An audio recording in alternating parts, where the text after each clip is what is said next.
আমরা সিনিয়র লিডারশিপকে কখনো অনার করি না। এই জায়গা থেকে বেরিয়ে আসার জন্য এটি একটা ইতিবাচক ঘটনা হতে পারে। এবং বেগম খালেদা জিয়ার জনপ্রিয়তার জায়গাটা আমরা জানি, এবং তিনি যতগুলো নির্বাচনেই প্রতিদ্বন্দ্বিতা করেছেন প্রায় প্রত্যেকটা নির্বাচনে প্রায় না তিনি বিজয়ী হয়েছেন। সুতরাং তিনি এই নির্বাচনে বিজয়ী হবেন, কিন্তু কতগুলো রাজনৈতিক সিদ্ধান্ত অনারের জায়গাটায় গণ অধিকার পরিষদ অথবা এবি পার্টি অথবা এনসিপি যদি প্রার্থীও দেয়ও বেগম খালেদা জিয়ার বিরুদ্ধে, আমরা ধরে নিতে পারি যে খালেদা জিয়া এবারও জিতে আসবেন যদি তিনি শারীরিকভাবে সুস্থ থেকে নেতৃত্ব দেবেন। কিন্তু এই যে ঘোষণাটা, এটা হচ্ছে এক ধরনের রাজনৈতিক সৌজন্যতা। আমরা চাই রাজনীতিতে সৌজন্যতাটা ফিরে আসুক। একই সাথে আমি এর আগের যে অংশটা আলোচনা করেছিলাম একটু জিনিস একটু যুক্ত করে দেই। আরপিও নিয়ে সরকারের যে চালাকিটা রাজনৈতিক দলগুলো সেটি ধরতে পারেনি। এর আরেকটা পেছনের কারণ হিসাবে আমি যেটা মনে করি যে সমস্ত রাজনৈতিক দলগুলো ধানের শীষ প্রতীক নিয়ে জোটবদ্ধ হয়ে নির্বাচনে অংশগ্রহণ করবে আগ্রহ আছে, তাদের মধ্যে একটা অনাগ্রহ তৈরি করে দেওয়া যে আমি যেহেতু আমার প্রতীক নিয়ে নির্বাচন করতে হবে। সেকেন্ড হচ্ছে ওই জায়গাগুলোতে যদি বিএনপির কোনো স্বতন্ত্র প্রার্থী প্রভাব যাদের আছে তারা যদি নির্বাচন করে তাহলে বিজয়টা কিন্তু আরো চ্যালেঞ্জের মুখে পড়বে। সুতরাং তারা যাতে আগ্রহী না হয় এবং বিএনপির নেতৃত্বে যে একটা মহাজোট গঠন করার যে প্রচেষ্টাটা ছিল সেটিকে আটকে দেওয়া। দ্বিতীয়ত হচ্ছে আপনি খেয়াল করে দেখবেন যে আরপিও এই যে সিদ্ধান্ত নেওয়ার পর খুব তড়িঘড়ি করে সরকার প্রজ্ঞাপনটা দিয়েছে। অনেক বিষয়ে সরকার কিন্তু খুব ধীরে চলার নীতি। আমি একটা মনে করিয়ে দিই, ফারুক ভাইদের নুরুল হক নূরের উপরে হামলা হলো সেপ্টেম্বর মাসের 2 তারিখে। সরকার 4 তারিখে একটা বিচার বিভাগীয় তদন্ত কমিটি করেছিল, বলেছিল 15 দিনের মধ্যে আমরা রিপোর্ট দিব। 1 মাসের মধ্যে বলছিল, 1 মাসের মধ্যে বলেছিল। এখন পর্যন্ত সেই রিপোর্ট দেয়নি।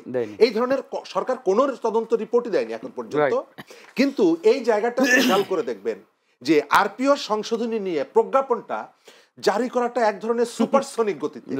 অর্থ হচ্ছে যে এর পেছনে আমি প্রায় সময় বলি রাজনীতির পেছনে অনেক সময় পলিটিক্স থাকে। সরকার এবং ইলেকশন কমিশন একসাথে হাতে হাত রেখে রাজনীতি নিয়ে অনেক জায়গায় পলিটিক্স করছে। পলিটিক্যাল পার্টিগুলো একটা স্পিরিটকে ওন করছে, যে কারণে সেই কারণে সরকারের এই ধরনের চালাকি অনেক সময় ডক্টর ইউনূসের মুখের দিকে তাকিয়ে তারা ইগনোর করছে। কিন্তু আমার কাছে সন্দেহ হচ্ছে যে সরকার তার ভোটের সময় নিরপেক্ষতাটা দেখাতে পারবে কিনা। ইতোমধ্যেই আমরা কিন্তু শুনছি যে প্রশাসনকে নিয়ন্ত্রণে আনতে হবে, পুলিশকে নিয়ন্ত্রণ, পুলিশ যেন সালাম দেয় এই ব্যবস্থা করতে হবে। ভেতরে ভেতরে সেই ধরনের আয়োজন একটা চলছে বলে সংশয়। ধন্যবাদ। একটু যেতে চাই ফারুক হাসান, যেটা নুরুল হক নূরের কথা বলছিলাম, আসলে উনি একটু করে বলছিলেন যে খালেদা জিয়ার সাথে আসলে গণ অধিকার পরিষদে যে কোনো প্রার্থীও দেওয়া হয় কিন্তু আসলে জিতে আসার সম্ভাবনা খুবই কম, উনি বলছিলেন। সেই কারণে আসলে কি দেওয়া হয়নি, নাকি আসলে তাকে তার প্রতি সম্মান দেখিয়ে গণ অধিকার পরিষদ কোনো প্রার্থী কিনা দিনাজপুর 3 আসনে? দেখুন, রাজনীতির মাঠে যেটা শরীফ ভাই আমাদের বললেন যে আসলে সৌজন্যতা বা সিনিয়র নেতৃত্বের প্রতি যে একটা শ্রদ্ধাবোধ, এটা কিন্তু বাংলাদেশে খুব একটা বিগত সময়ে আমরা দেখি নাই। বরঞ্চ আমরা দেখেছি যে সিনিয়র নেতৃত্বকে কিভাবে অপমানিত করা হয়, কিভাবে আসলে কটাক্ষ করে বক্তব্য দেওয়া হয়। এই যে একটা কালচার সংস্কৃতি আমাদের রাজনীতিতে বিদ্যমান বা এটা প্রতিষ্ঠা হয়েছে, আমরা আসলে এখান থেকে বেরিয়ে আসতে চাই। যেমন ধরেন বেগম খালেদা জিয়া, তিনি আসলে তার সব কিছুই একবার টোটালি ভিন্ন। কোনোভাবেই কোনো অ্যাঙ্গেল থেকেই তাকে কোনো কাতারে আপনি ফেলতে পারেন না অন্যান্য লিডারদের সাথে। সেই জায়গা থেকে আমরা মনে করি যে বেগম খালেদা জিয়া বাংলাদেশে একটি আপসীর নাম, একটি আবেগের নাম, একটা অনুভূতির নাম। তিনার যে দীর্ঘদিনের একটা লড়াই সংগ্রাম, এই দেশকে নতুন করে গড়ে তুলবার ফ্যাসিবাদ বিরোধী আন্দোলন সংগ্রামী, এটা তো একবারে অনস্বীকার্য, এটা অস্বীকার করার কোনো সুযোগ নেই।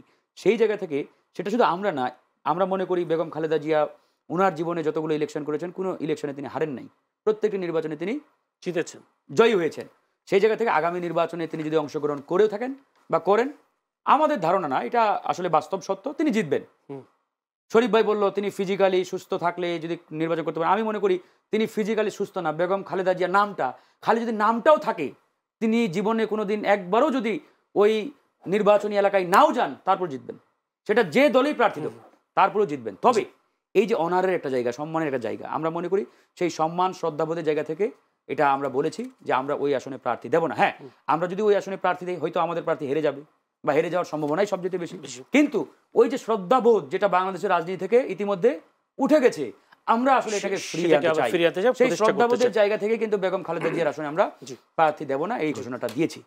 এটা হচ্ছে আমাদের, এটা শুধু বিএনপির বেগম খালেদা জিয়ার বিষয়, আর কোনো দলের বিষয় না। আর তো ওইরকম জায়গায় কেউ নেই। বেগম খালেদা জিয়ার কাতারে তো আপনি কাউকে আর ফেলতে পারবেন না। ধন্যবাদ।